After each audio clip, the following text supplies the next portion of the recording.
Това е към всички фенове на Левски. Вижте какво се случва. Буквално 3 дена преди началото на матча между Левски и Борец, вижте какво пускат Левски като публикация. Напомняме, че Левски се намира в период на пробация, при който всяко едно минимално провинение може да доведе до забрана на билети. Сега вижте какво правят феновете на Левски. И какво правят феновете на Левски? Тръгнали да се бият с домакинската публика. Вижте за какво става въпрос. Пускам ви видеото. Това буквално е след края на матча. Фенове на Левски отиват да се бият с домакинската публика.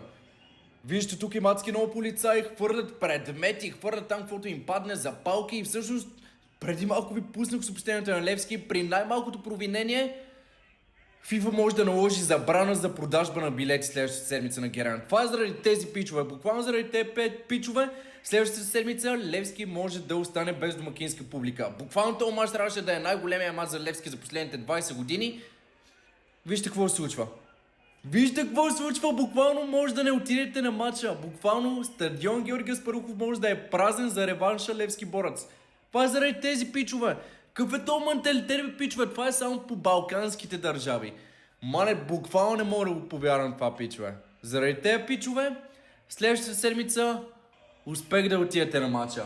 Само искам да ви кажа, че ако Борец пусне едно съобщение до FIFA за това каквото се е случило тук, следващата седмица матча си го гледате по телевизията. Това е.